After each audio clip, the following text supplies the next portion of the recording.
Welcome to the Quick Talk Podcast with Joshua Latimer, where we discuss business, life, family, faith, struggle, fire, pain, and ultimately winning. It's time to take massive action.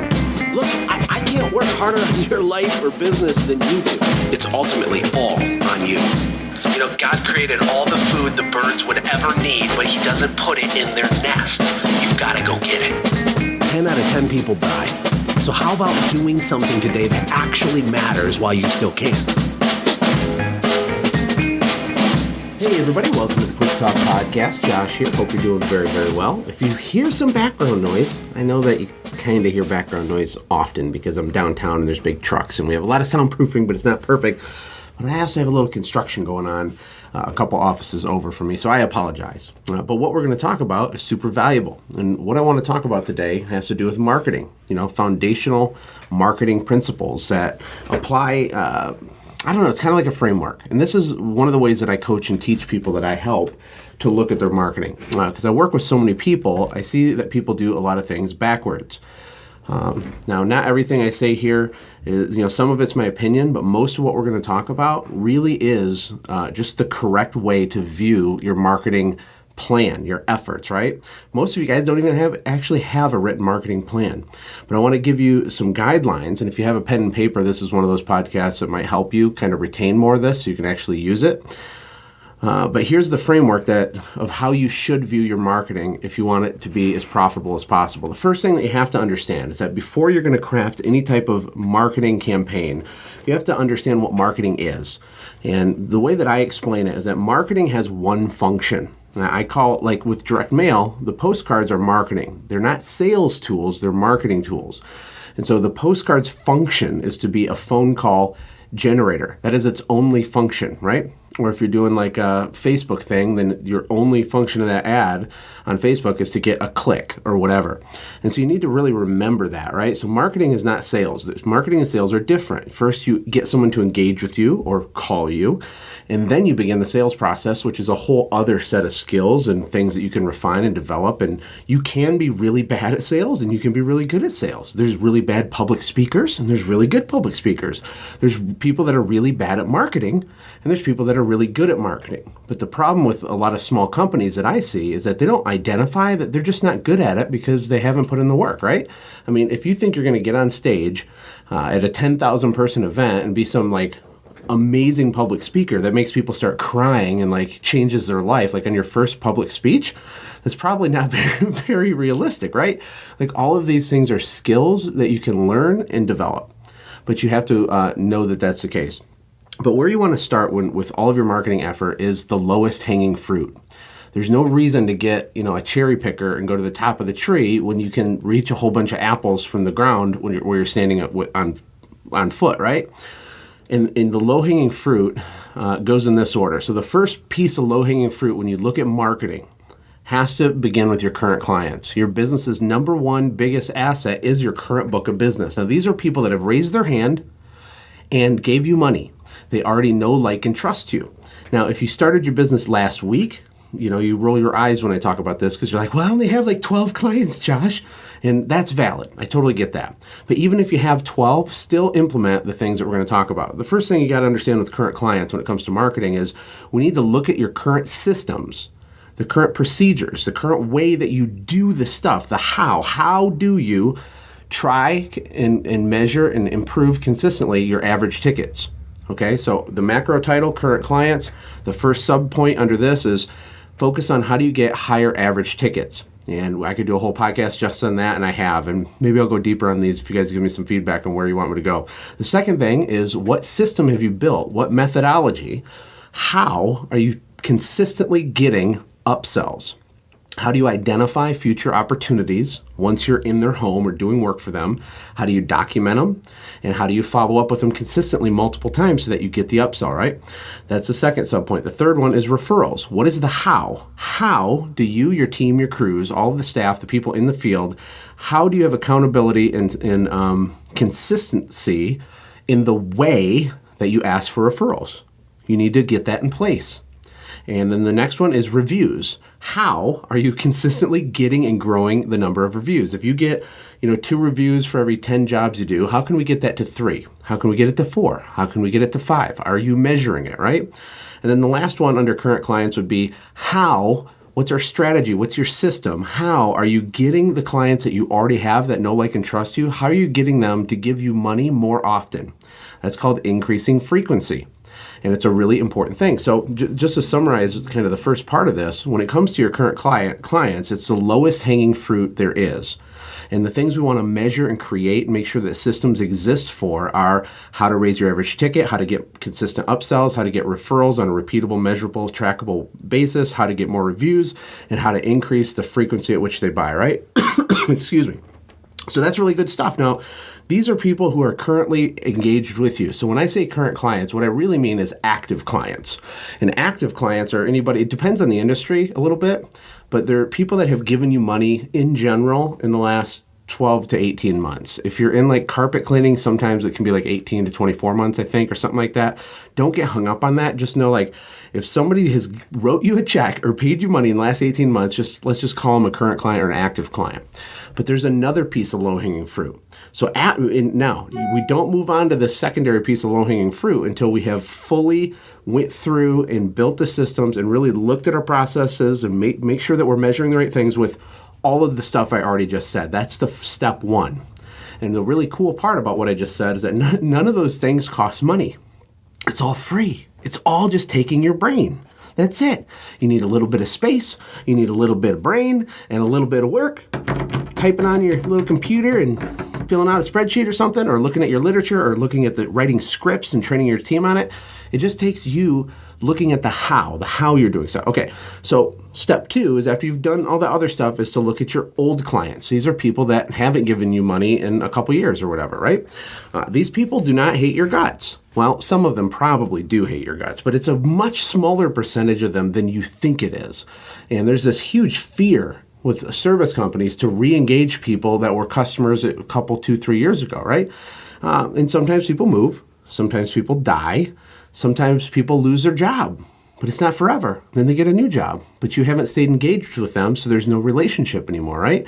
And there does reach a point, I forget exactly how, there's studies on this, but there reaches a point when you haven't engaged with a past customer in so long that the chances of you getting them is like exactly the same as just going and getting a cold prospect and converting them into a customer. So like there's not an advantage anymore, but it's several years, right? So eventually, if they've given you money in the last few years, you should be re-engaging them again, because these are things that we're doing without spending money.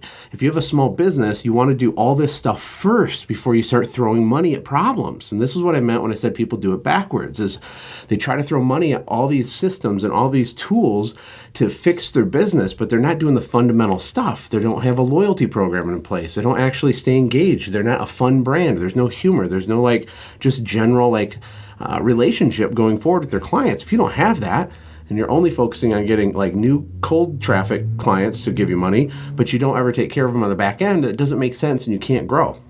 So with your old clients, to re-engage them, you want to use your phone. Also with your current clients, but the phone is one of the most underutilized tools ever, especially today. People are terrified to get on the phone. Now, hopefully you're not terrified, but I know a lot of you probably do have a lot of trepidation to grab the phone and just start calling hundreds of people and re-engaging them. Like, hey, John, it's been a long time. I'm just giving you a call to follow up. We actually did work for you, 25 months ago, and this is what we did. And I just want to see where things are at. I'm sure that you're due for service. What can we do? What can I do to try to win your business back, right? So you do phone calls, or you can use voicemail bombs. That's like a cheat code if you're really bad on the phone and you're terrified. If they have a cell phone number, SendJim lets you send these ringless voicemails that will instantly put a voice message in their voicemail box from you, and they're really, really effective. And then you want to use emails, which are also free, but make sure you're sending a sequence of emails, not just one broadcast email and then hoping and praying. You're literally touching and checking and checking and checking until they tell you, look, we don't like you, or we moved, or yes, here's money. Thank you for reaching me. Your main goal with your old disengaged clients is to get an up or down, a yes or a no. You're trying to kind of purge your list a little bit. In fact, my email list, I haven't done a great job with our current email list. not just send Jim's list, but the list that I built like with Automate, Grow, Sell and the podcast. We have like 10,000 and something emails or maybe more. I'm not really sure. But what I'm going to do, because we're going to start being more consistent with that, is I'm going to be sending out a sequence of emails encouraging people to unsubscribe. Because we need to like drop it down. There's a lot of dead wood in the list, right? Like they were going to start a business, now they didn't, or they totally forgot who I was and they're just going to be mad anyway. So I'm going to send like some stuff to be like, hey, it's me. I'm going to try to email you more regularly, but maybe you don't want me to. Click this button, like in a huge button. Click here to freaking unsubscribe. like do it, because that's okay. Anyway, I digress. And the other thing is you can send letters or postcards or direct mail.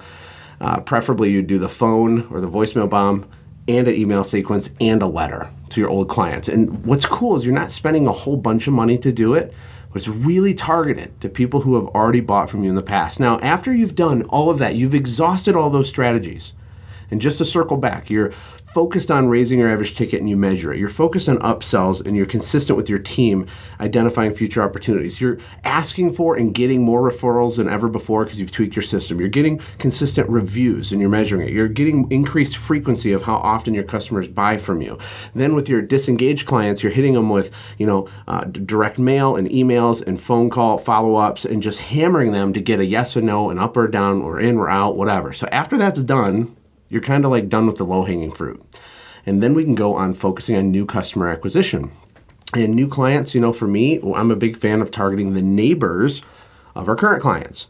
So I don't just like to go shotgun approach, although I've done that, and that's okay, but there's massive benefit to building specific marketing campaigns for the neighbors. Now, it depends on your service. If you have a pool cleaning service, and the neighbors don't have pools, then just forget everything I'm talking about because it's not applicable to you. But if you have a maid service or you have a lawn care company or you have some other business where that makes sense, or seal coating company, I don't know, maybe it does apply to you. And the benefits are you have better route density, meaning your customers are grouped together in pockets and clusters and they're very dense. And even if you're not doing them like all as a group, this service, when you're going forward and you start doing marketing, you're going to be able to start scheduling 2 or 3 or 6 or 8 people on the same day because you have so many people in the same areas. You build these pockets of clusters. You get a higher close rate because I see your trucks in there in and out of that neighborhood all the time. You get social proof. You create a lot of momentum. You can get a higher average ticket. But essentially, if you are consistent and stick with a good neighbor marketing strategy for a long time, you basically become a complete and utter nightmare to compete with for anybody else that's going to try to come in there and take business. It'll be very difficult for them, but that will only work if you're consistent over the long haul in hitting the neighbors of your clients like all the time, over and over and over and over and over, like a broken record. In fact, to borrow some education from the real estate industry, this is what realtors do, and they call it farming. And we actually have a version of Send Jim that's going to be coming out and available for realtors. We have a few realtors using it right now, but all of our funnels and everything aren't totally set up. So if the website doesn't make sense, I apologize. But it's called Relationship Farm. But what I've learned is we started to set up like this sister company specifically for realtors is like, I've been talking to a lot of top realtors, like people that have sold $100 million in real estate and people that are just killing it, right? And what they do is they build what's called a farm. And it's the same thing as you looking at the different neighborhoods and communities that you want to dominate. And when they get into a farm, they start farming it, meaning they try to become top of mind and they try to capture what they call mind share in that farm. And it's a super long-term play.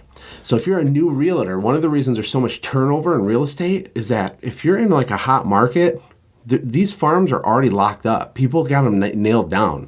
So like my friend Tony English from California, he's in Laguna Beach, I think, which I don't even know where that is, but he's got this farm. And so he is like at every garage sale, he does every community fundraiser, all the T-ball team, like he sponsors everything that has to do with that farm. It's not even that huge of a radius, but literally everybody sees his face. Every month they get direct mail from Tony English, constantly, right? And he's just there. He goes door to door and passes out business cards. He's just around, and what he does is he works that one area, so it's his thing. And after 6 years, when someone's going to finally list their house for sale, there's only one logical person to list it because Tony is the guy for that thing. In my hometown of Fenton, there's the lakefront specialist for Lake Fenton, right? You have like John Wentworth, and then you have these other realtors that They have their thing. They're the lakefront people. Then you got the people that do the farm stuff, and you got the people that do multifamily stuff, and you got this neighborhood and this neighborhood. You need to think like that for your home service company. We went as far as getting a huge map, actually, and I couldn't find a map, or I think I could find a map, but it was like $700 at the time. But early on in my business, I printed off like 50 pieces of paper that all, when I taped it together, made a huge map. We put it on the wall in our office, and we started putting pins where all of our highest densities of customers were, where they were concentrated. And then when we go do marketing campaigns, we would target those areas. And this is like pre-Facebook or any of that stuff, right? So anyway, I know this is a lot of information. This is kind of a super deep teaching type of podcast. I'm coming at you like a water hose here. But with your new clients, focus on neighbor marketing. And then the next one on the list would be focusing on influencers. Influencers are property managers, real estate agents, any type of gatekeeper to more stuff. Anybody who's a doorway to you getting either a huge account or getting 3,500 condos or whatever. Like, do strategic marketing to those people to build relationships with those people. You should literally know their names, their addresses, their emails, their phone numbers, their dog's name, anything you can get. Have it in a list, work the list every 6 weeks and touch these people. Send them gifts. Take them donuts and bagels to their office. Become their friend. Play the long game. Trust me, you'll make a lot of money. And then the last thing on the list is just doing general direct mail. You know, people are signing up for Send Jim like crazy right now. We've been having just people just every few minutes, I'll get a notification, new email, new customer, $99 payment. These people are signing up. And I'm getting nervous for them because what happens is they'll see what we do or they'll watch the webinar I did on Radius Bomb because Radius Bomb's amazing, okay? I'm not saying Send Jim's awesome. What I'm saying is it is awesome, but there's confusion because people will log in there, they're on an emotional high because they found something cool that feels like a secret weapon because it is a secret weapon. And then they make some critical errors. So they'll go into Radius Bomb, circle a big, huge area, pick one of our stock templates, and just click the button and just be like so excited. And then they get a completely less than desirable result. And the reason is, I'm going to go over the reasons here in a second. But my main biggest point is that before they even should have done that, they should have already had in place all the other stuff I've just been talking to you about for the last like 17 minutes. Right? And after that's in place, guess what? You're going to have money, you're going to have stability, you're going to have the holes in your bucket plugged, you're going to have all these options, right? Then, yes, use Radius Bomb. But when you do use Radius Bomb or any kind of direct mail, because direct mail is powerful, if you get this, here are the secrets to making direct mail a lever for your business, okay? Number one, you have to look at targeting. Who's going to receive your pieces of direct mail? And most people don't go deep enough on this. They just kind of just go, rip, that looks pretty good. You have to hyper target only the perfect avatars. And yes, it takes more effort to get that niche with it. Now, we make it easy with Radius Bomb inside of Send Jim, but there's still like, it still takes a minute. You know, you got to really ask yourself, like, is this the place I want to be, right? Don't send 5,000 pieces. Send like 100 over here and 36 over there, and then these 13 over there, and then those 7 homes there because they're around this other place. So the people you're targeting is huge. The other thing that's maybe even, well, it's not more huge, but it's equally as huge, is timing. In the Send Jim Sales Marketing Super Course, the very first module is what's called visual goal setting.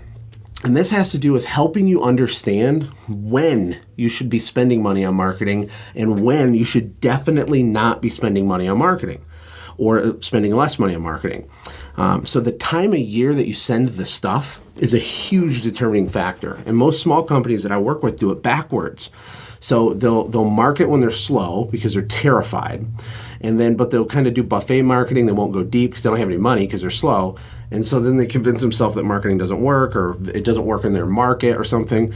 And then they get busy because of word of mouth and they have past customers and the seasonality changes. And then while they're busy, they don't do any marketing because they're overwhelmed when they're busy.